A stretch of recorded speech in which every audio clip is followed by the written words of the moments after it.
जिनकी संख्या 3.5% थी, उनको गांधी जी ने 60% टिकटें दी और 48% से ज्यादा ब्राह्मण चुनवा कर आए। एससी एसटी का जो पॉलिटिकल रिजर्वेशन था 22.5%, उसके समर्थन से गांधी जी ने भारत पर ब्राह्मणों का आजाद भारत में राज स्थापन किया। आज भी हम लोग उसी ब्राह्मण राज के अधीन है। तो हम लोगों को ब्राह्मणों के गुलामी से आजादी का लक्ष्य है, आजादी का आंदोलन है, छोटा मोटा लक्ष्य नहीं है। आप लोगों को लगता होगा, आदिवासी लोगों को लगता होगा कि हमारा आदिवासी का एक राज बन जाएगा। अरे ऐसे बैकवर्ड क्लासेस के तमाम लोगों को दिल्ली के ब्राह्मणों ने मुख्यमंत्री बनाया, वो मुख्यमंत्री को काम नहीं करने देते। पवार साहब को पूछ लो महाराष्ट्र में, पवार साहब तो बहुत बड़के नेता रहे हैं, उनको पूछ लो। बहुत बड़े बड़े नेताओं को राज्य का मुख्यमंत्री बनाया ब्राह्मणों ने, किसी को अपने हिसाब से काम नहीं करने दिया गया। इसी तरह से अगर आप बीजेपी के तरफ से चुनाव जीतकर, कांग्रेस की तरफ से चुनाव जीतकर, आज 75 साल हो गए, शेड्यूल कास्ट और शेड्यूल ट्राइब के 22.5% मेंबर पार्लियामेंट और 22.5% शेड्यूल कास्ट शेड्यूल ट्राइब के लोग रिजर्व सीट पर चुनकर जाते हैं। ये सारे लोग रिजर्व सीट पर चुनकर जाते हैं।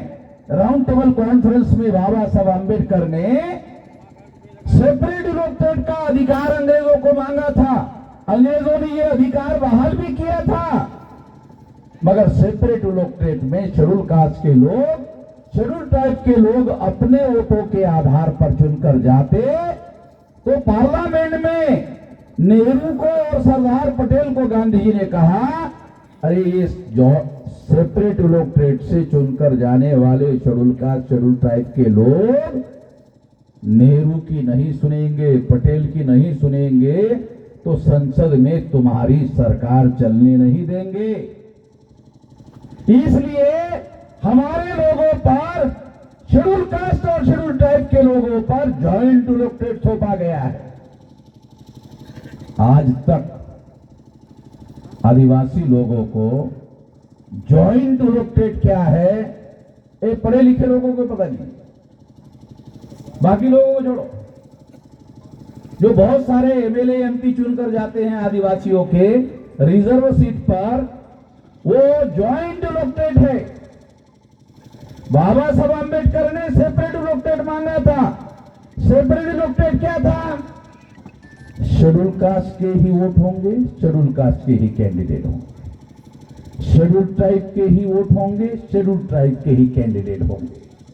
और शेड्यूल ट्राइब और शेड्यूल कास्ट के लोगों को अपने अपने चुनाव क्षेत्र में अपने अपने रिप्रेजेंटेटिव चुनने का अधिकार होगा। जो सबसे ज्यादा लड़ाकू एससी एसटी का आदमी होता तो चुनकर जाते उस व्यवस्था में। इसके विरोध में गांधी जी ने आमरण अनशन किया, आमरण अनशन किया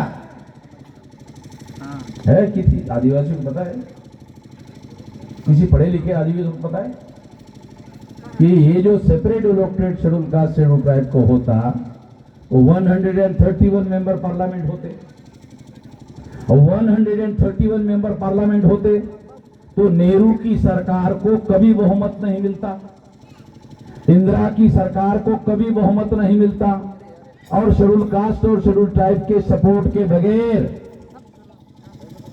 कभी वो सरकार नहीं बना पाते। न नेहरू बना पाते, न इंदिरा, न राजीव गांधी बना पाते, न अटल बिहारी वाजपेयी बना पाते, कोई सरकार बहुमत की नहीं बना पाते। और बहुमत का आंकड़ा 131 एससी एसटी का बन जाता, सेपरेट इलेक्टेड में बन जाता। तो इनके सपोर्ट के बगैर सेंटर में कोई सरकार ही नहीं बनती। तो इसका मतलब है 1952 में प्रथम जो केंद्र की सरकार आजादी के बाद बनी वो शेड्यूल कास्ट और शेड्यूल ट्राइब के समर्थन से बनती, तो हमारा भी राज आ गया होता। 1952 में ही हमारा भी राज आ गया होता। तो बैकवर्ड क्लासेस के लोगों को कहना चाहता हूं कि अगर SC ST के लोग सेपरेट इलेक्टोरेट में चुनकर जाते तो उनका भी राज आता। तो OBC के लोगों को 92 में गिनती की जा रही और OBC के लोगों की गिनती की गई या गिनती करने की बातें चल रही है, और फिर भी एक OBC का प्रधानमंत्री मोदी होने के बावजूद भी गिनती नहीं कर रहा है।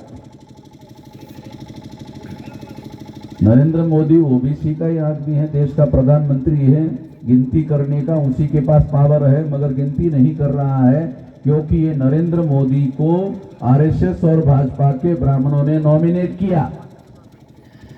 तो ये Narendra Modi nominated prime minister है, ये इलेक्टेड प्राइम मिनिस्टर नहीं है, ये नॉमिनेटेड प्राइम मिनिस्टर है। तो हमारे लोगों को नॉमिनेटेड और इलेक्टेड भी समझ में आता कि नहीं?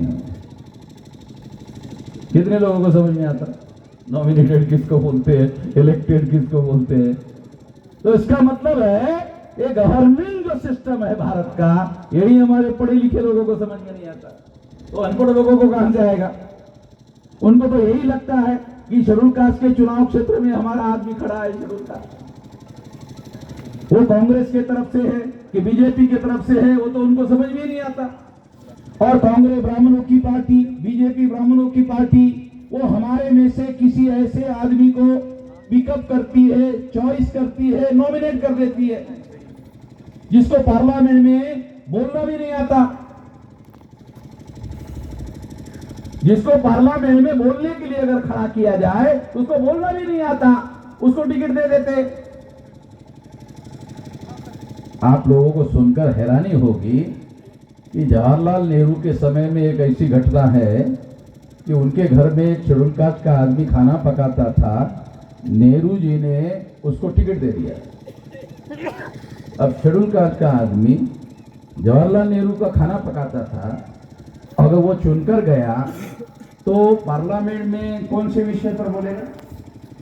कितना नमक डालना चाहिए सब्जी में, टेस्टी कैसे बनाना चाहिए, मसाला कितना डालना चाहिए, ठंडा मसाला कितना डालना चाहिए, गरम मसाला कितना रखना चाहिए, मसाला डालना चाहिए कि नहीं डालना चाहिए, ये पार्लियामेंट में बोलने का विषय है। तो जवाहरलाल नेहरू ने अपने खानसामे को टिकट देकर चुनाव कराया। नॉमिनेटेड कैंडिडेट समझा रहा हूं आप लोगों को, इसको क्या समझ में आता हमारे लोगों को? नॉमिनेटेड रिप्रेजेंटेशन, ये ब्राह्मणों के द्वारा नॉमिनेट किया हुआ आदमी को अगर वो MLA बनाते, MP बनाते, जिनको कुछ भी आता नहीं है, ऐसे लोगों को टिकट देकर 131 मेंबर पार्लियामेंट और 1000 से ज्यादा MLA MP बनाते हैं नॉमिनेटेड, और OBC के सपोर्ट से, ब्राह्मण क्षत्रिय वैश्य की सपोर्ट से उनको चुनकर लाते। जब वो चुनकर आता है तो पार्लियामेंट में OBC के जातीय दल गिनती का विरोध करता है। ये किसी को समझ में नहीं आता। जो शेड्यूल कास्ट का आदमी रिजर्व सीट पर चुनकर जा रहा है, शेड्यूल टाइप का आदमी रिजर्व सीट पर चुन के जा रहा है, उसको OBC के रिजर्व सीट पर OBC का आदमी चुनकर जाना चाहिए, और ऐसी ही सीटें रिजर्व सीट OBC को होनी चाहिए। इसका विरोध करने का क्या कारण है? कोई कारण नहीं होना चाहिए। जब उसको रिजर्वेशन मिल रहा है तो दूसरे के रिजर्वेशन का विरोध करने की क्या वजह है?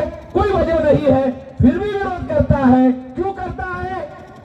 कांग्रेस उसको कहती है विरोध करना, बीजेपी उसको कहती है शेड्यूल कास्ट शेड्यूल ट्राइब को विरोध करना है, तो ये उसका ओपिनियन थोड़ी है। अब वो पार्लियामेंट में विरोध क्यों करता है? क्योंकि अगले चुनाव में उसको कांग्रेस से और बीजेपी से टिकट चाहिए। अगर मान लो कांग्रेस ने उसको टिकट नहीं दिया तो चुनाव के पहले ही चुनाव हार जाता है। चुनाव 2 बार होता है, एक बार पार्टी टिकट दे दे और दूसरी बार जनता उसको वोट दे दे। अगर पार्टी ने ही टिकट नहीं दिया तो फिर तो वही सब उसका समाप्त हो गया मामला। अगर टिकट दिया तो वोट्स का मामला खड़ा होगा। इसलिए साथियों, ये जो गवर्निंग सिस्टम है देश का बनाया गया, संख्या हमारी है, मगर इलेक्शन का जो सिस्टम डेवलप किया गया है उसमें बहुसंख्यक समाज के लोग चुनकर ना जाए, इसकी भी व्यवस्था कर दी गई। इसलिए इस देश के संविधान में इक्वलिटी बिफोर लॉ, कानून के सामने सभी समान है, ये घोषित करने के बाद भी राज ब्राह्मणों का होने की वजह से इक्वलिटी बिफोर लॉ संविधान का भारत में लागू नहीं है। और इस वजह से हमारे लोगों की समस्याओं का समाधान हो नहीं रहा है। तो हमको क्या करना होगा? तो हमारी पार्टी होनी चाहिए और हमें संकल्प करना चाहिए। क्या संकल्प करना चाहिए? कि हम लोग अपनी पार्टी खड़ा करेंगे, अपना संगठन खड़ा करेंगे, अपना उद्देश्य रखेंगे, अपनी विचारधारा रखेंगे और ब्राह्मणों के किसी पार्टी के द्वारा schedule caste, schedule type, OBC, minority का कैंडिडेट अगर खड़ा कर दिया जाए तो उसको संकल्प करना चाहिए कि उसको किसी भी स्थिति में वोट नहीं डालेंगे। आपको कभी वोट डालने के लिए जबरदस्ती किया जाता है क्या? मुझे तो मालूम नहीं है कि हमारे किसी आदमी को जबरदस्ती वोट करने के लिए कहा जाता है। जब जबरदस्ती वोट करने के लिए कहा नहीं जाता है, तो जब हमारी संख्या ज्यादा है तो हमें अपने बुद्धि, पैसा, हुनर, समय, श्रम, ये महापुरुषों के आंदोलन की बदौलत ये पांचों साधन आज हमारे लोगों के पास है। बुद्धि है, पैसा है, हुनर है, समय है, श्रम है, ये पांचों साधन हमारे पास है और अपने बल पर अपना संगठन खड़ा कर सकते हैं, अपनी पार्टी खड़ा कर सकते हैं।